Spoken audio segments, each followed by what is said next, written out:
ассалому алайкум бинандаҳои гиромӣ, барномаи иттилоотии ахборро мустақиман аз студияи марказии телевизиони Тоҷикистон манзуратон мегардонем.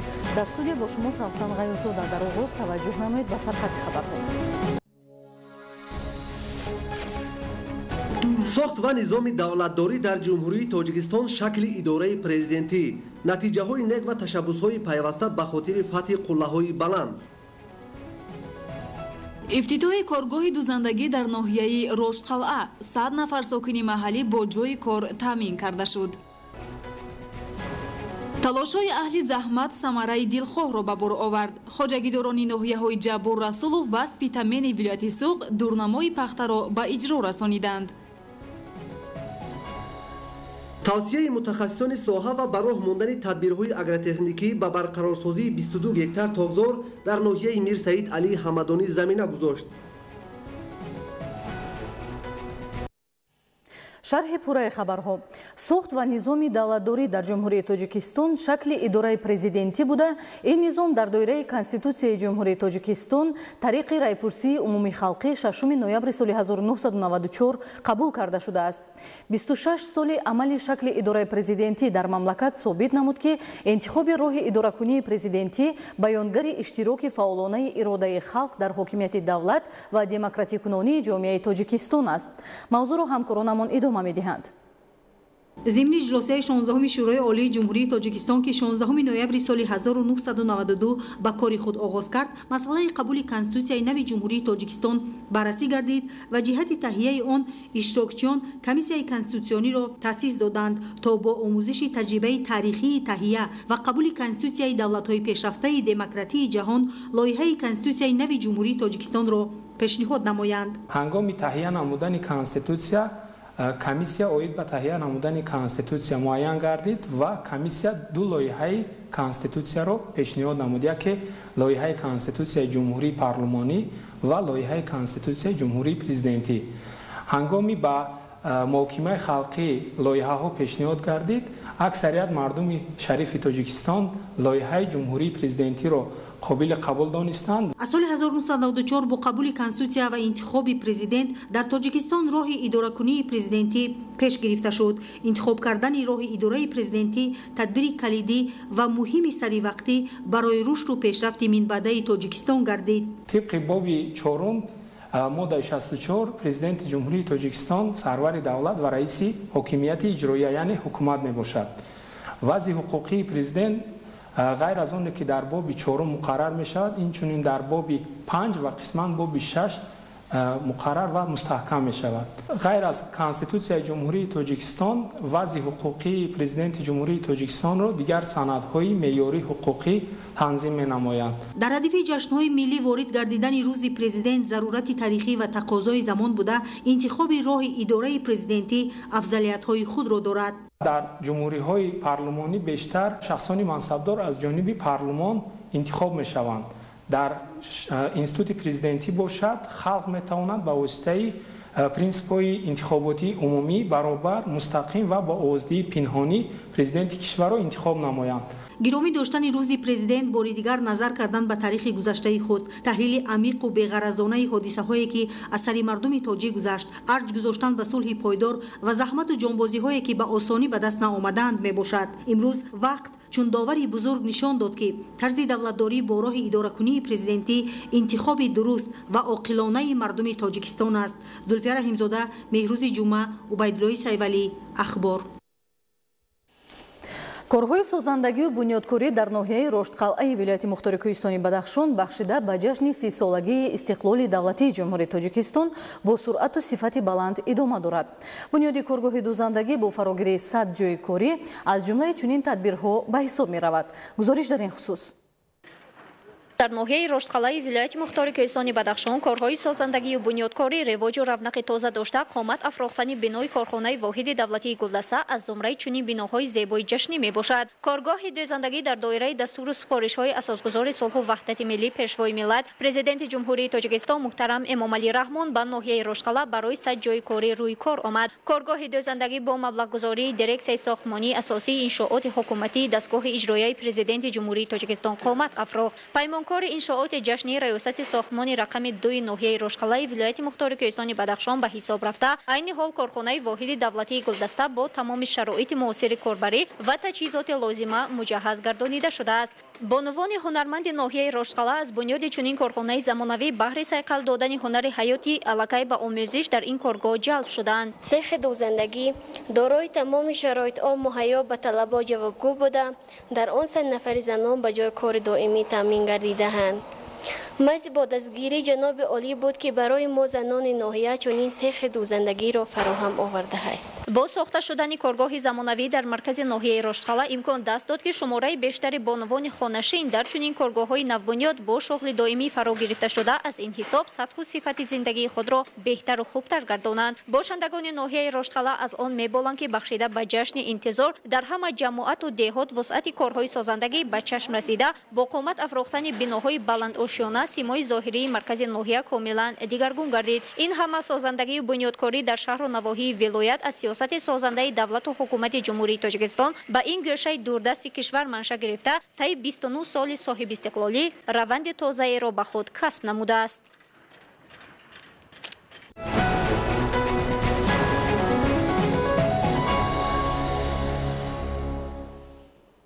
در ناحیه‌های جابر رسولов و سپیتامین ولایت سوخت نقشه استحصال پخته اجرا گردید.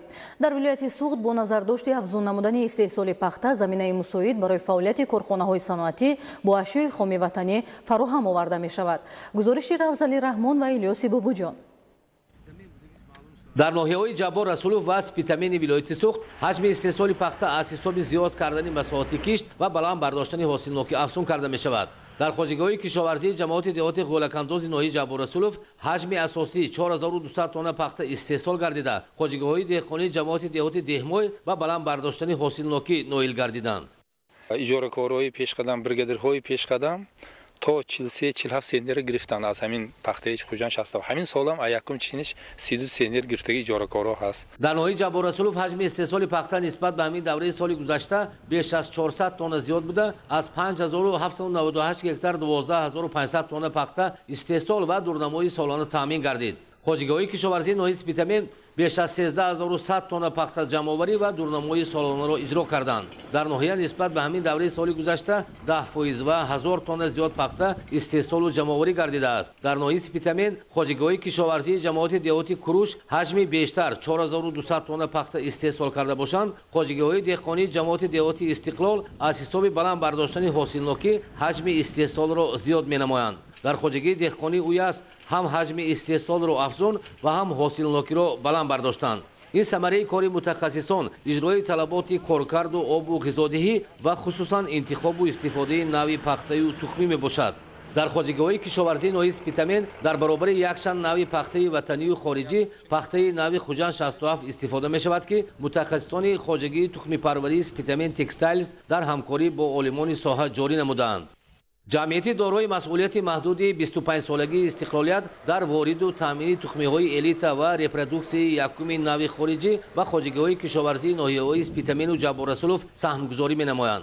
این جمعیت در قبول و کارکرد پخته خواجگاهی کشاورزی حصه اساسی دارد و در کارگاه کارکرد اصول پیشرفته کارکرد نوردی پخته جاری کرده شده است.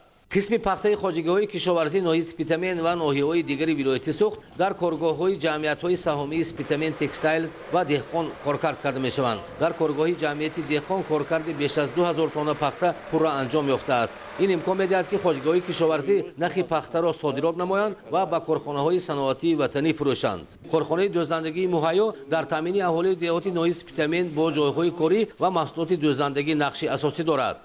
ما لباس‌های دوزندگی خصوصا لباس‌های مکتبی استحصال می‌نماییم. اگر لباس‌ها از متاع طبیعی، متاع پختگی تیار کرده شود، برتری دارد و خوش صفت میباشد.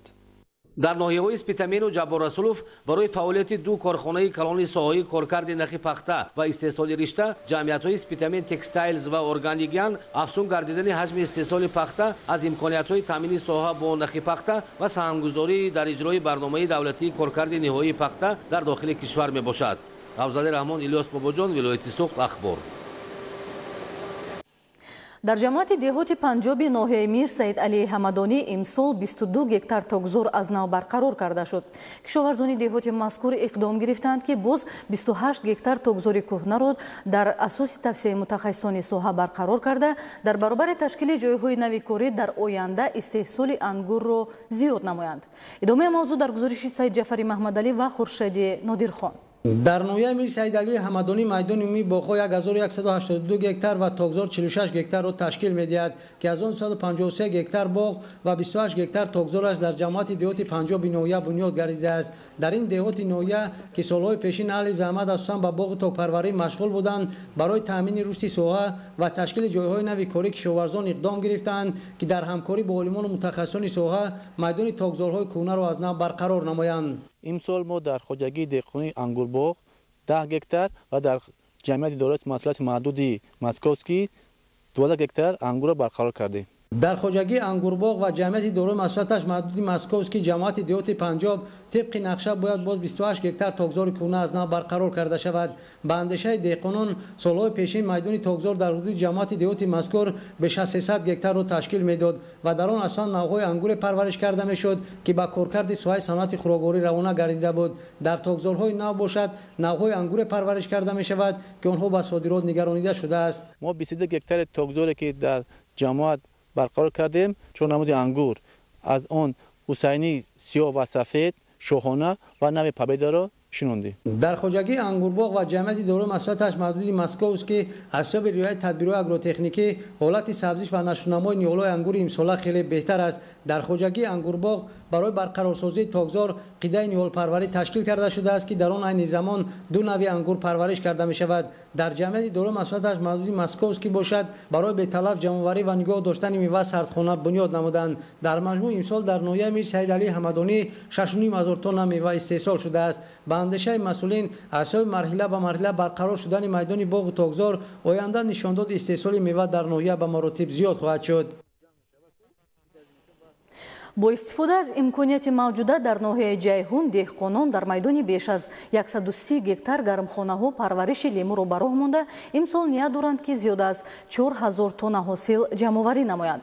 имрӯзҳо лемупарварон баробари таъмини талаботи бозорҳои кишвар ҳамчунин барои содироти он ба хориҷи мамлакат ҳосили ҷамъоварӣ гардидаро бандубаст карда дар анбор захира менамоянд. гузориши ҳамкорони мо дар ин хусус таҳия гардидааст. иқлими ноҳияи ҷайҳуни вилояти Хатлон барои парвариши дарахтони лимӯ ва ба даст овардани ҳосили фаровони меваи он хеле мусоид мебошад.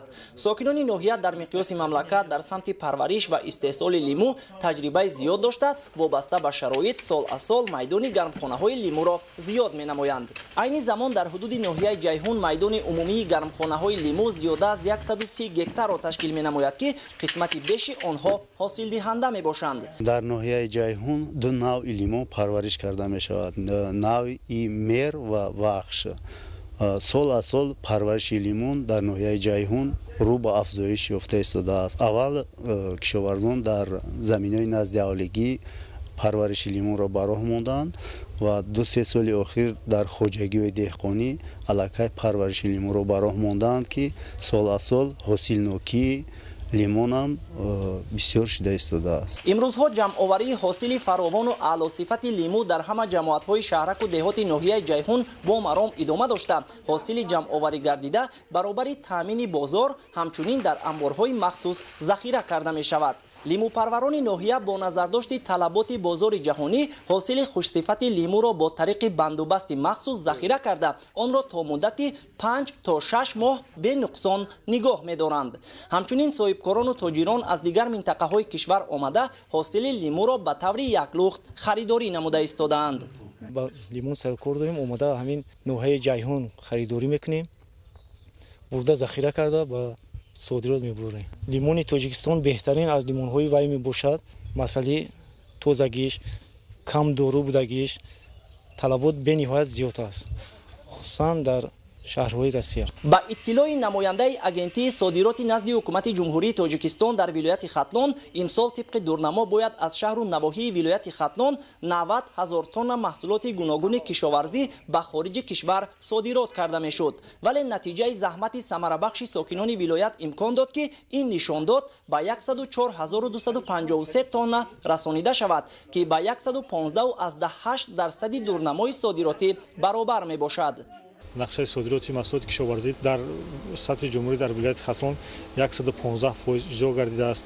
ба ҷои 90 000 зиёда аз 104 000 маҳсулоти хоҷаи қишлоқ ба хориҷи кишвар содирот карда шудааст. имрӯз деҳқони Хатлонзамин дар бораи банду баст кардани маҳсулоти лимӯ сару кор доранд ва имрӯз чӣ қадр ки мебинем харидорон барои захира кардани маҳсулот ва банду баст кардани он ки ба ҳамин шакле ки имрӯз банду баст шудааст зиёда аз 4-5 моҳ метавонад ки албатта сифати худро гум накардан нигоҳ дошта шавад, барои хориҷа содирот кардан омодагӣ дида истодаам ва дар ҳамин соли равон аз ҳисоби захираҳо наздики 131 тонн бахусус лимон содирот карда шудааст. ҳамасола танҳо аз ноҳияи ҷайҳун садҳо тонна ҳосили аълосифати лимӯ ба хориҷи мамлакат содирот карда мешавад. имсол ҳам бо назардошти фаровонҳосилии дарахтони лимӯ сокинони ноҳияи ҷайҳуни вилояти Хатлон азм доранд ки беш аз 4000 тонна ҳосил ҷамъоварӣ намоянд, ки ин назар ба соли гузашта 1000 тонна зиёд мебошад. طبق معلومات مسئولین همساله حدود 70% حاصل لیمو از ناحیه جیهون ولایت ختلان به دولت‌های خارجه صادرات کرده می شود. تورالی صاحب نظر، پرویز سفر از ناحیه جیهون برای برنامه اخبار. таҷрибаи мутахассисони соҳаи чорводории муассисаи давлатии хоҷагии зотпарварӣ ба номи Сангак Сафарови ноҳияи Балҷувон собит сохт ки дар ин минтақаи дурдасти мамлакат ба роҳ мондани парвариши чорвои зоти аврупоӣ ба мақсад мувофиқ буда дар ин замина ба дастовардҳои назаррас ноил гардидан мумкин аст. Ҳикматулло Ҳусейнзода аз ноҳияи Балҷувон гузориш медиҳад. дар марҳилаи имрӯзаи пешрафт дар навоҳии кӯҳистони мамлакат кишоварзони соҳиби таҷриба роҳҳои нави инкишофи хоҷагии қишлоқро ҷустуҷӯ намуда ба натиҷаҳои назарраси меҳнатӣ ноил мешаванд.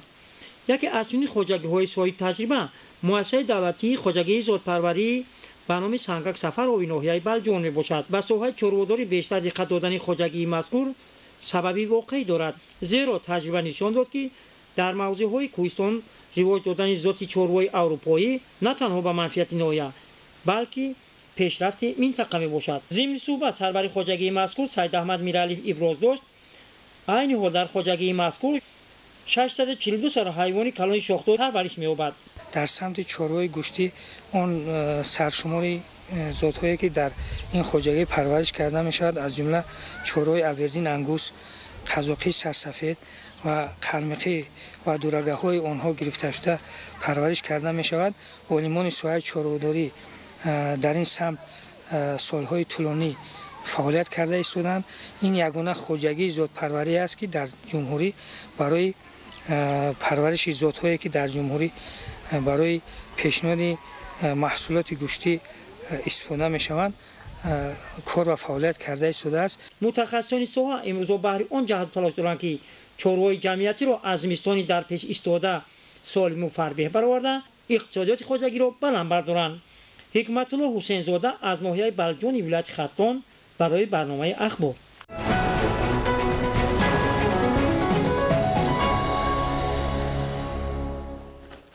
بیننده های عزیز و گرامی، این بود یک چند خبر و گزارشی که همکارانمون تا این لحظه بهر شما آماده نمودند. خیر، سلامت باشید.